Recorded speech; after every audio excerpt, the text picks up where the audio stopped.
So welcome back to my channel. So today we discuss about some basics of organic chemistry. Right, तो ये बहुत ही basics ही है, आपने graduation में आपने इसको रीड किया होगा। तो देखो, जो केमिस्ट्री है वो कीमिया वर्ड से डिराइव हुआ है बेसिकली। और ये जो कीमिया है ये इसे कहते हैं हम ब्लैक सॉइल। और यहाँ पर हम क्या स्टडी करेंगे, अपनी रिएक्शंस। मीन्स कोई रिएक्शन फेवरेबल हो सकती है और कोई रिएक्शंस ऐसी होती हैं जो फेवरेबल नहीं होती। और उसके बाद हम देखेंगे जो रिएक्शन होती है is directly proportional to electron density difference, that is EDD। Okay, so ये मैंने देखो, अब जो इलेक्ट्रॉन डेंसिटी डिफरेंस होता है ना, किसका इलेक्ट्रॉन डेंसिटी डिफरेंस, तो एक होता है मान लो आपको एक रिएक्शन करवा रहे हो, तो उस रिएक्शन में ना बेसिकली एक एक एटम कह सकते हो आप, एक एटम तो काफ़ी इलेक्ट्रॉन रिच होगा और जो दूसरा जिसके साथ रिएक्शन होगी वो काफ़ी इलेक्ट्रॉन डेफिशिएंट होगा। राइट, तो इस टाइप से होता है। तो एक बार हम देखते हैं कि जो इलेक्ट्रॉन डेंसिटी डिफरेंस है इसको हम और कैसे डिफाइन कर सकते हैं। देखो देखो, अब इलेक्ट्रॉन रिच से क्या समझ आया कि जो इलेक्ट्रॉन रिच होते हैं आपको कैसे पता लगेगा। देखो, let me change the colour first. और एक होते हैं electron deficient. Right, electron rich as well as electron deficient. अब ये जो इलेक्ट्रॉन रिच है ना, तो इसके अंदर बेसिकली बेस आता है। ओके, देखो जो बेस होता है वो इलेक्ट्रॉन रिच ही होता है। राइट, तभी हम कहते हैं कि बेस की टेंडेंसी होती है कि वो लोन पेयर को डोनेट कर सके या शेयर कर सके। तो ये बेस, इसको हम कह सकते हैं। और न्यूक्लियोफाइल, तो न्यूक्लियोफाइल भी इलेक्ट्रॉन रिच होता है। इसके बाद हम बात करते हैं electron pair donor. Right, electron pair donor, तो ये सारे कैसे होते हैं, इलेक्ट्रॉन रिच होते हैं। बेस हो गया, न्यूक्लियोफाइल, इलेक्ट्रॉन पेयर डोनर और लीगेंड्स। राइट, होमो, यस, होमो भी कैसे होते हैं आपके, ये आपको बहुत काम आएगा होमो वाला, ये होमो लूमो कॉन्सेप्ट। ओके, तो ये सारे कैसे हैं, आपका base, nucleophile, electron pair donor और ये होमो। तो ये सारे आपके हैं इलेक्ट्रॉन रिच कैटेगरी में आते हैं। अब हम बात करते हैं इलेक्ट्रॉन डेफिशिएंट कैटेगरी में। तो इलेक्ट्रॉन डेफिशिएंट कैटेगरी में आते हैं एसिड्स। एसिड्स इलेक्ट्रॉन डेफिशिएंट होते हैं। इसके बाद जैसे यहाँ पर न्यूक्लियोफाइल था, सिमिलरली यहाँ पर इलेक्ट्रोफाइल आएगा। इसके बाद आता है आपका electron pair acceptor. Right, electron pair acceptor. और उसके बाद लूमो। जैसे यहाँ हमने होमो देखा था ना, तो यहाँ पर हमारे पास क्या है, लूमो, इलेक्ट्रॉन डेफिशिएंट के केस में। तो ये इस टाइप से कुछ चलता है। तो इसके बाद हम डिस्कस करेंगे। अब देखो, यहाँ पर जो हमने होमो लूमो पढ़ा, तो इसका बेसिकली क्या कंसेप्ट है, क्या रोल है। तो जो होमो होता है ना, वो होता है highest occupied molecular orbital. Right, और जो लूमो होता है ना, that is lowest unoccupied molecular orbital. तो नेम से ही हमें पता लग रहा है कि जो होमो होगा वो फील्ड होगा, और जो ल्यूमो है वो कैसा है, एम्प्टी है आपका। तो वो इलेक्ट्रॉन डेफिशिएंट हो गया क्योंकि उसके पास इलेक्ट्रॉन्स नहीं है डोनेट करने के लिए, या but it accepts the electron. ठीक है, तो होमो जो है वो लूमो में इलेक्ट्रॉन्स को दे सकता है। तो भी हम इसको थोड़ा और अच्छे से समझते हैं। सो देखो, हमें कोई भी रिएक्शन करवानी होती है ना, तो हम सबसे पहले यही देखते हैं क्या इसका होमो कौन सा है और लूमो कौन सा है। ठीक है, मीन्स जो रिएक्शन होगी वो कैसे होती है, इलेक्ट्रॉन रिच से इलेक्ट्रॉन डेफिशिएंट एटम में होती है जो हमारी रिएक्शन होती है। तो वो कैसे होगी बेसिकली, तो इसके लिए जो हम FMOs भी हम इन्हें कहते हैं, फ्रंटियर मॉलिक्यूलर ऑर्बिटल। तो ये जो फ्रंटियर FMO थ्योरी है वो इन्हीं के ऊपर बेस्ड है, होमो लूमो। ठीक है, होमो लूमो ही पढ़ते हैं हम इसके अंदर। तो इसके अंदर हम देखेंगे कि जो होमो है हमारा और एक होता है लूमो। ये आपने इनऑर्गेनिक में भी पढ़ा होगा, जब हम MOTs पढ़ते हैं ना, मॉलिक्यूलर ऑर्बिटल डायग्राम्स, तो वहाँ पर भी हम ये चीज़ देखते हैं। तो वहाँ पर भी हम देखते हैं कि वहाँ पे होमो कौन सा है, लूमो कौन सा है। ओके, तो वही कंसेप्ट है सेम आपका।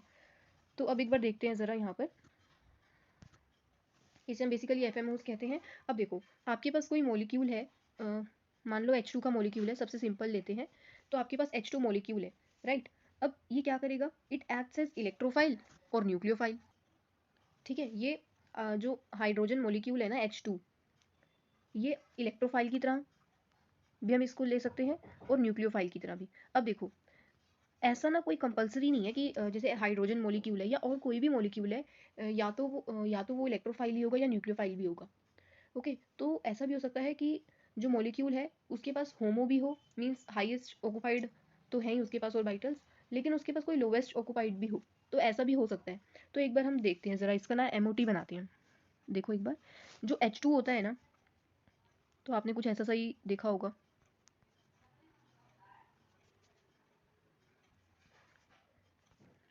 राइट। तो ये है आपका 1s ऑर्बिटल, ये भी आपका 1s ऑर्बिटल।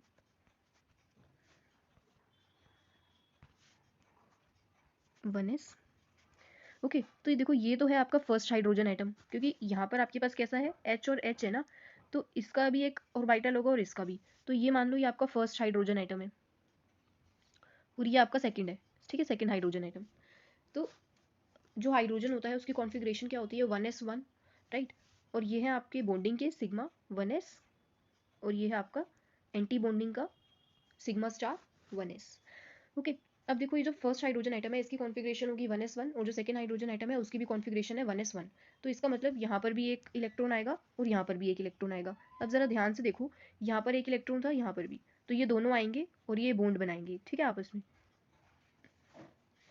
तो देखो इनका जो बॉन्ड ऑर्डर है वो कैसा है, 1 है। देख भी सकते हो आप, आपको एक ही बॉन्ड नज़र आ रहा है ना, तो एक ही बॉन्ड है यहाँ पर। और यहाँ से अगर आप बॉन्ड ऑर्डर निकालोगे, कैसे निकालते हैं, number of electrons present in bonding minus number of electrons present in anti bonding divided by 2। सो यहाँ पे 2 ही है, -0 एंटी बॉन्डिंग के डिवाइड बाय 2, ठीक है। तो यहाँ से अगर आप बॉन्ड ऑर्डर भी कैलकुलेट करोगे तो 1 ही आएगा। नाउ यू सी कि यहाँ पर जो बॉन्ड ऑर्डर है ये तो ठीक है, आ गया 1। अब हमें तो किसकी बात करनी है, होमो और लूमो की। ओके, सो अब देखो, ये जो है ना आपका, जहाँ पर बॉन्डिंग हुई है बेसिकली, तो ये तो आपका होमो हो गया, okay, it is highest occupied. और ये जो है ना आपका एंटी बॉन्डिंग वाला, दैट इज़ लूमो। मीन्स अगर कोई बाहर से इलेक्ट्रॉन देना चाहे इसके अंदर, तो इलेक्ट्रॉन्स इसमें आ सकते हैं, बिकॉज इसका लूमो अवेलेबल है, एज वेल एज इसके पास होमो भी है। तो होमो और लूमो दोनों ही है हाइड्रोजन मॉलिक्यूल में, so therefore it can act as electrophile and nucleophile as well. अब ज़रा हम और केस डिस्कस करते हैं। देखो, अब हम देखेंगे अपना H+ एटम का केस। ओके, अब ज़रा देखो, इसके अंदर क्या है, हाइड्रोजन होता है ना, इसकी कॉन्फ़िगरेशन क्या होती है, 1s1।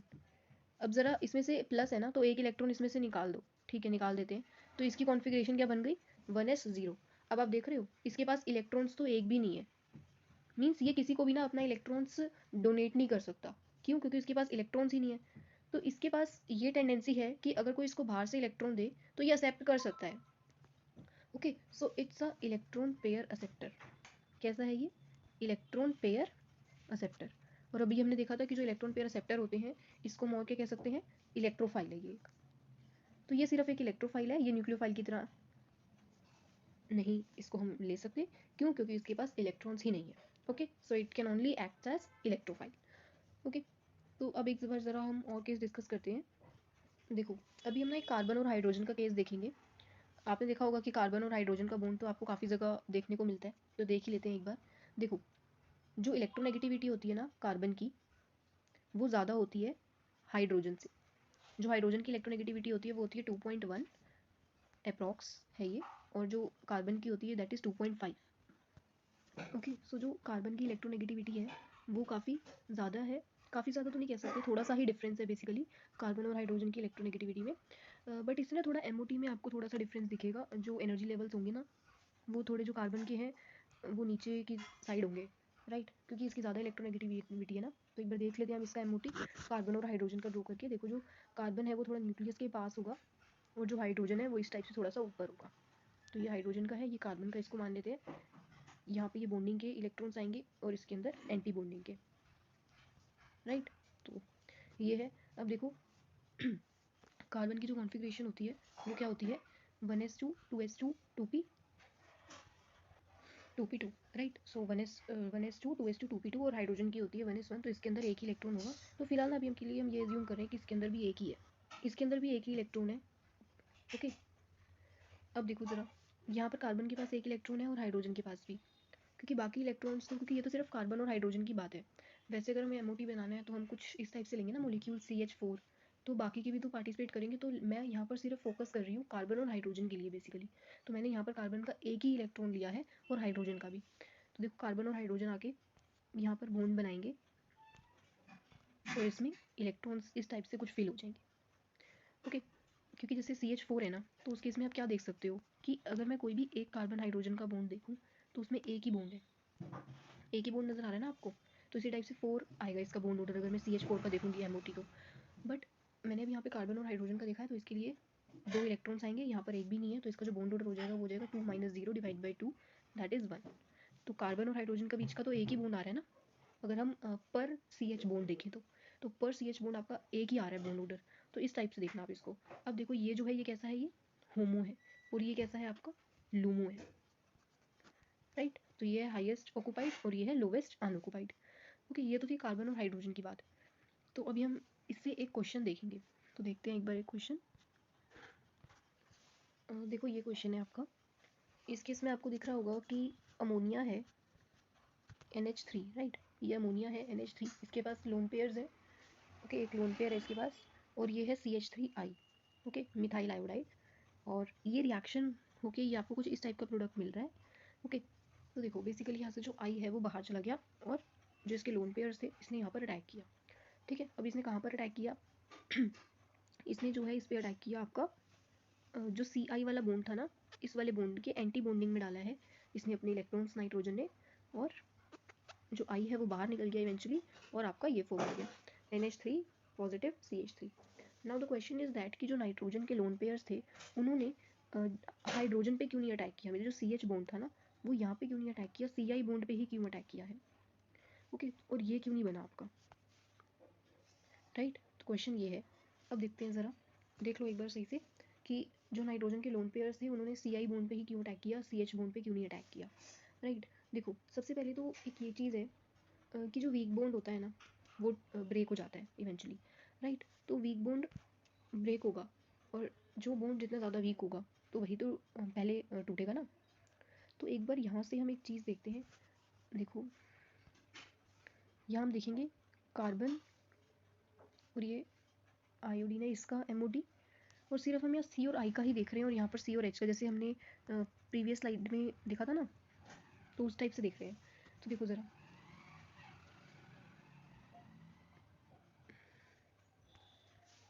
ये है कार्बन, और जो आयोडीन है वो थोड़ा सा नीचे होगा, तो ये इसके ऑर्बिटल्स ये इसके। तो देखो मैं अभी सिंपल ही ड्रॉ कर रही हूँ, बहुत ज़्यादा मैं प्रॉपर नहीं बना रही है MOD यहाँ पर, राइट। तो हमने यहाँ देखा कि ये कार्बन का इलेक्ट्रॉन आएगा, एक आयोडीन का, उसने आके बॉन्ड बना लिया, राइट।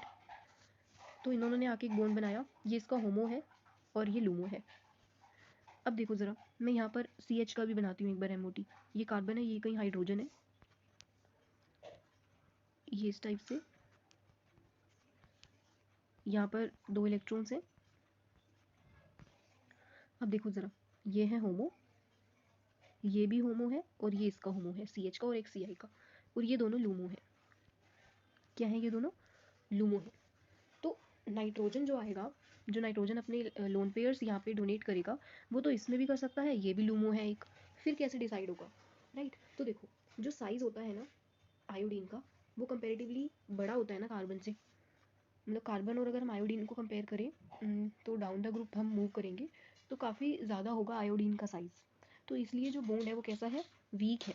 और अगर बॉन्ड वीक है तो जो एनर्जी डिफरेंस होगा ना यहाँ पर, जो एनर्जी डिफरेंस होगा ना वो काफ़ी कम होगा, और अगर एनर्जी डिफरेंस कम होगा ना तो जो नाइट्रोजन है ना वो बहुत ईजिली अटैक कर देगा CI बॉन्ड में, और जो डोनेशन होगा लोन पेयर का वो क्या होगा, कौन सा बॉन्ड ब्रेक होगा, CI बॉन्ड ब्रेक होगा। सो यही था कि बॉन्ड बहुत ही वीक है क्योंकि जो आयोडीन का साइज़ है वो काफ़ी हाई होता है कंपेयर्ड विद कार्बन, और एनर्जी डिफरेंस भी कम होता है। सो दैट्स द रीज़न कि जो नाइट्रोजन के लोन पेयर्स है ना वो किस में अटैक करेंगे, CI के एंटी बॉन्डिंग में, ना कि CH के एंटी बॉन्डिंग में। तो यही था रीज़न इसका। तो इससे आगे हम और भी डिस्कस करते हैं क्वेश्चंस। देखो ये कि इसका केस है, हमें बताना है कि इसके अंदर होमो और लूमो कौन से इन्वॉल्व है, okay. So which HOMO and LUMO involve in this particular case. So देखते हैं एक बार। देखो सबसे पहले तो हम देखेंगे जो कार्बन है ना ये क्या है, इसके ऊपर प्लस चार्ज है CH3 प्लस। तो देखो ज़रा एक बार, इसका अगर मैं ग्राउंड स्टेट के बारे में बात करूँ तो क्या होगा, 1s2 2s2 और 2p2। तो मैं भी सिर्फ 2s और 2p को ही कंसिडर कर रही हूँ, मीन्स 2s2 हो गया और ये 2p2 हो गया। इसके बाद अगर मैं इसकी एक्साइटेड स्टेट देखूँ ना, ये तो थी ग्राउंड स्टेट, ये होगी एक्साइटेड स्टेट। एक्साइटेड स्टेट में जो 2s का इलेक्ट्रॉन है वो एक यहाँ पर आ जाएगा 2p में, इस टाइप से आ गया। अब देखो CH3 प्लस को जो है पॉजिटिव चार्ज, इसको हम देख रहे हैं कि कैसे बना होगा। बेसिकली कितने हाइड्रोजन से 4 होते हैं ना, देखो CH4 में कितने इलेक्ट्रॉन्स होते हैं, सॉरी CH4 में कितने हाइड्रोजन्स होते हैं? 4।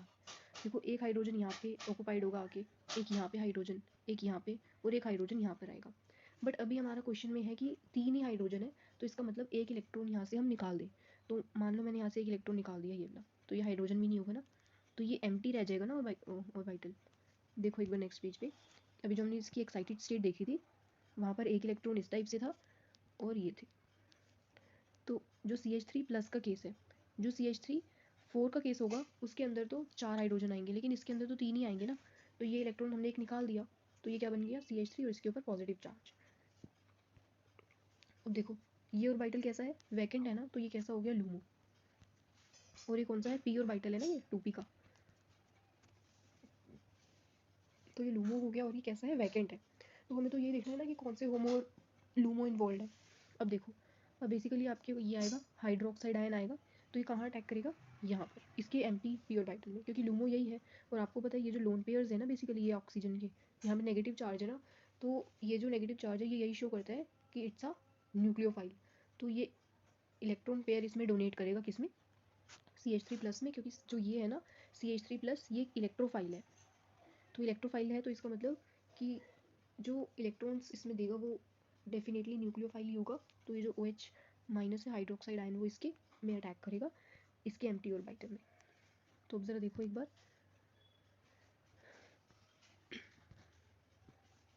देखो हमें बताना था कि कौन से होमो और लूमो इन्वॉल्व है। तो जो होमो होगा वो तो होगा आपका, तो हम यहाँ लिख देते हैं एक बार कि जो होमो है मीन्स जो हाईएस्ट ऑक्यूपाइड होगा वो तो होंगे नॉन बॉन्डिंग के इलेक्ट्रॉन्स, जो हाइड्रोक्साइड ये थे, राइट, वो होंगे नॉन बॉन्डिंग के इलेक्ट्रॉन्स। और जो लूमो होगा वो होगा वैकेंट p ऑर्बिटल। तो ये होमो और लूमो इन्वॉल्व है आपके इस क्वेश्चन में। तो देखते हैं और केस डिस्कस करते हैं। ऐसी एक चीज़ और जो मुझे आपको बतानी थी वो ये कि जो डोनेटिंग पावर होती है ना, डोनेटिंग पावर वो नॉन बॉन्डिंग की सबसे ज़्यादा होती है, इसके बाद पाई और इसके बाद सिग्मा के इलेक्ट्रॉन्स की। तो जो नॉन बॉन्डिंग के इलेक्ट्रॉन्स हैं ये सबसे पहले इलेक्ट्रॉन्स डोनेट करेंगे, देन पाई और देन सिग्मा, राइट। तो नॉन बॉन्डिंग के इलेक्ट्रॉन्स की प्रोबेबिलिटी सबसे ज़्यादा होती है कि वो अटैक करें, देन पाई की और सिग्मा की तो बहुत ही रेयर आपको दिखेगी। तो एक बार देखते हैं हम ज़रा, ओके। देखो एक ही एग्जांपल है, ये रिएक्शन हुई बेसिकली एक CH2 डबल बॉन्ड CH2 और इसके ऊपर पॉजिटिव चार्ज है। तो यहाँ पर भी यही है कि हाइड्रोक्साइड आयन ने अटैक करना है। अब ज़रा देखो, अगर हम सिर्फ यहाँ पे CH2+ पे फोकस करें ना, कि अब सिर्फ इसका MOT देखो, तो इससे भी आपको बहुत इजीली क्लियर हो जाएगा। देखो ये है सिग्मा, ये है पाई, देखो आप देख सकते हो इसमें पाई के भी हैं इलेक्ट्रॉन्स, ओके, और सिग्मा भी इन्वॉल्व है। तो सिग्मा पाई नॉन बॉन्डिंग या फिर p ऑर्बिटल, क्योंकि अभी हमने जो CH3 पॉजिटिव का केस था तो वहाँ पर क्या था? p ऑर्बिटल वैकेंट था ना। तो इस केस में भी जो ये है कार्बोकेटायन, इसका भी p ऑर्बिटल एक वैकेंट ही होगा। इसके बाद आता है पाई स्टार और फिर आता है सिग्मा स्टार। तो अब देखते हैं एक बार, अब देखो इसका p ऑर्बिटल तो वैकेंट होगा ना, तो जो सिग्मा में भी 2 इलेक्ट्रॉन्स होंगे और पाई में भी, देखो पाई के 2 इलेक्ट्रॉन्स आपको दिख रहे हैं यहाँ पे और सिग्मा के तो है ही। तो अब जो आएगा मीन्स अभी हम किसका देखेंगे, देखो ये सिग्मा, देखो जो हाइड्रोक्साइड आयन होगा ना वो कैसा होगा, उसमें सिग्मा बॉन्ड होगा और एक लोन पेयर्स होंगे मीन्स नॉन बॉन्डिंग के। तो इसके पास नॉन बॉन्डिंग के भी हैं इलेक्ट्रॉन्स और सिग्मा भी है, तो नॉन बॉन्डिंग के भी इलेक्ट्रॉन्स हैं और सिग्मा भी है, दोनों है ना। बट अब बात ये आती है कि अटैक कहाँ से कहाँ होगा। अब देखो ये तो सिग्मा है ना और ये क्या है? नॉन बॉन्डिंग, तो अटैक कौन करेगा? तो हमने अभी देखो डोनेटिंग पावर देखी, यहाँ पे डोनेटिंग पावर नॉन बॉन्डिंग की सबसे ज़्यादा होती है ना सिग्मा से, तो नॉन बॉन्डिंग वाले ही अटैक करेंगे। तो ये जो नॉन बॉन्डिंग के इलेक्ट्रॉन्स थे वो इसमें अटैक करेंगे, किस कहाँ अटैक करेंगे? लूमो में ना, तो ये लूमो है इसका, मीन्स एम्प्टी p ऑर्बिटल, ये लूमो है इस सिस्टम का। और ये कैसा सिस्टम है देख सकते हो आप, तो ये एक अलाइल सिस्टम है, अलाइल कार्बोकेटायन है। तो इसके अंदर इसका p ऑर्बिटल वैकेंट होगा और जो ये हाइड्रोक्साइड आयन्स हैं इसके जो नॉन बॉन्डिंग के इलेक्ट्रॉन्स होंगे, या फिर ये कह सकते हो कि इसके जो p ऑर्बिटल्स में वैकेंट, जो p ऑर्बिटल्स में इसके इलेक्ट्रॉन्स रह गए, ओके, तो वो भी अटैक कर सकते हैं। तो नॉन बॉन्डिंग या फिर पी ऑर्बिटल, तो इसके नॉन बॉन्डिंग से इलेक्ट्रॉन्स कहाँ जाएंगे, into a vacant P orbital of aligned carbocation. तो यही था कि जो डोनेटिंग पावर होती है वो इसीलिए इंपॉर्टेंट होती है। तो यहाँ पर हमने देखा कि जो नॉन बॉन्डिंग के इलेक्ट्रॉन्स हैं वो एम्प्टी पी ऑर्बिटल में अटैक कर रहे हैं। तो ये हो गया आपका होमो और ये हो गया लूमो। तो अभी हम एक क्वेश्चन और डिस्कस करते हैं। देखो एक केस अभी ये और है, कोई ना न्यूक्लियोफाइल है, हमें नहीं पता कि कौन सा न्यूक्लियोफाइल है, बस एक न्यूक्लियोफाइल है वो अटैक करेगा। देखो 3 तरह से यहाँ पे रिएक्शन पॉसिबल है कि जो न्यूक्लियोफाइल है ना वो 3 जगह से अटैक कर सकता है। तो बेसिकली देखना है हमें कि मोस्ट फेवरेबल कौन सी होगी रिएक्शन। तो देखते हैं एक बार। तो देखो सबसे पहला केस देखो, खुद से देखो कि जो न्यूक्लियोफाइल है वो कहाँ कहाँ पे अटैक कर सकता है। एक तो देखो यहाँ पे अटैक कर सकता है, ये क्या है, कार्बोकेटाइन है अगेन, और इसका एक वैकेंट ऑर्बिटल रहा होगा, वैकेंट पी ऑर्बिटल। तो कहाँ अटैक हुआ यहाँ पे न्यूक्लियोफाइल का, जो न्यूक्लियोफाइल था बेसिकली। देखो इस टाइप से ये रिएक्शन होगी आगे पूरा, ये एज इट इज रहेगा। जो न्यूक्लियोफाइल होगा ना बेसिकली वो यहाँ पे आके अटैक करेगा, ये न्यूक्लियोफाइल आके यहाँ पे लग जाएगा इस टाइप से। तो ये तो फर्स्ट हो गया आपका, ठीक है, ये इसको मानो ये आपका फर्स्ट केस है। सेकंड देखते हैं। देखो सेकंड में रिएक्शन कैसे होगी। सेकंड एक चीज़ और है कि जो जैसे हमने देखा कि सी आई बॉन्ड में अटैक कर रहा था, तो इस टाइप से सी बी आर का जो बॉन्ड है वो भी तो वीक है ना, तो जो न्यूक्लियोफाइल है वो यहाँ पर भी तो अटैक कर सकता है ना इसके एंटी बॉन्डिंग में, राइट। तो इसके सिग्मा स्टार में भी अटैक कर सकता है। तो एक तो था कि पी ऑर्बिटल में कर दिया, एक है सिग्मा स्टार में अटैक करेगा। तो सिग्मा स्टार में अटैक करने के बाद कैसा होगा, देखो पूरा मॉलिक्यूल वैसे ही रहेगा और जो बी आर है वो बेसिकली बाहर चला जाएगा और न्यूक्लियोफाइल यहाँ पे आके अटैक करेगा। तो इस टाइप से आप देख सकते हो कि न्यूक्लियोफाइल ने यहाँ पे अटैक किया और ब्रोमीन बाहर चला गया, ब्रोमाइड आयन। अब देखो एक केस और है कि जो न्यूक्लियोफाइल है वो पाई स्टार में भी तो अटैक कर सकते हैं, मीन्स जो न्यूक्लियोफाइल है वो यहाँ पर भी तो अटैक कर सकते हैं, राइट। अगर वो यहाँ पे अटैक करेगा तो वो इस टाइप से ये पाई बॉन्ड यहाँ शिफ्ट होगा, राइट ना, पाई बॉन्ड टूट जाएगा ना क्योंकि पाई स्टार में इलेक्ट्रॉन्स आ रहे हैं। तो देखो कैसे होगा,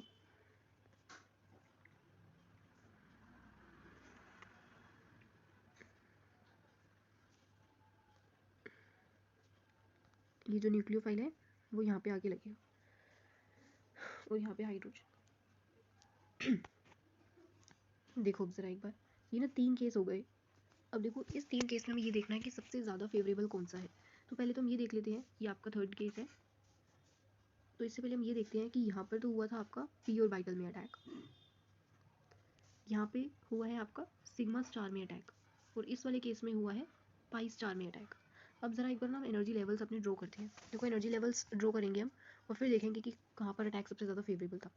देखो ये होता है सिग्मा, ये होता है पाई, ये होते हैं नॉन बॉन्डिंग के या फिर पी ऑर्बिटल के इलेक्ट्रॉन्स, और फिर होता है आपका पाई स्टार, पाई एंटी बॉन्डिंग, और होता है सिग्मा एंटी बॉन्डिंग। तो ये इस टाइप से आपके एनर्जी लेवल्स होते हैं। तो अभी जो हमारा अटैक हुआ वो 3 जगह पे हुआ, कहाँ कहाँ, एक तो हुआ सिग्मा स्टार में, एक हुआ था पाई स्टार में, एक हुआ था इसमें एम्प्टी पी ऑर्बिटल में, ठीक है ना, एक वैकेंट था ना पी ऑर्बिटल कार्बोकेटाइन वाला, तो एक वहाँ पे अटैक हुआ। तो सबसे ज़्यादा फेवरेबल कहाँ पे हुआ, तो ये हमारे सारे क्या है, लूमो, ये तीनों लूमो थे ना जो प्रेजेंट थे, ये तीनों, ठीक है। तो इस मॉलिक्यूल में देख सकते हो आप, देखो ये तीनों लूमो थे ना, जैसे यहाँ पे पी ऑर्बिटल क्योंकि एक इलेक्ट्रोफाइल था, इसी टाइप से जो कार्बन और ब्रोमाइड का बॉन्ड था तो उसके सिग्मा स्टार में और एक जगह पाई स्टार में, तो ये तीनों क्या थे, लूमो, क्योंकि सामने वाला क्या है, न्यूक्लियोफाइल है ना, वो उसमें अटैक करेंगे अपने इलेक्ट्रॉन्स। तो ये तीनों कैसे हैं, लूमो। अब लूमो से ही हमें क्या पता चलता है कि कैसा होना चाहिए, लोवेस्ट अनऑक्युपाइड, हाईएस्ट अनऑक्युपाइड नहीं होना चाहिए, ध्यान से सुनो। हम यहाँ पे होमो से लूमो में अटैक करवाते हैं हमेशा, तो होमो से ह्यूमो में अटैक नहीं करते कि हाईएस्ट अनऑक्युपाइड कौन सा है, तो उसको हम कभी नहीं देखते, ये गलत है। तो हम किस में देखते हैं, लूमो में, LUMO, लोवेस्ट अनऑक्युपाइड कौन सा है। तो अब देखो इन तीनों में से आपको ये जो मैंने एनर्जी लेवल का ऑर्डर बनाया है, sigma pi, P orbital, pi star और सिग्मा स्टार, तो इसमें से सबसे नीचे कौन सा है ऑर्बिटल, जो सबसे नीचे लाई कर रहा है वो है ये, means P orbital, vacant P orbital. तो ये लूमो है इस केस में, तो इसका मतलब कि ये जो अटैक होगा होमो, वो सबसे पहले जो न्यूक्लियोफाइल है वो इसी में ही अटैक करेगा और यही अटैक पॉसिबल है। इसके बाद पाई स्टार वाला और इसके बाद सिग्मा स्टार वाला। मान लो अगर पी ऑर्बिटल वाला केस ही नहीं है, कार्बोकेटाइन ही नहीं है, सिर्फ पाई स्टार में है अटैक करने की पॉसिबिलिटी और सिग्मा स्टार में, तो फिर पहले पाई स्टार में अटैक होगा उसके बाद सिग्मा स्टार में। तो ये इस टाइप से था आपका कुछ।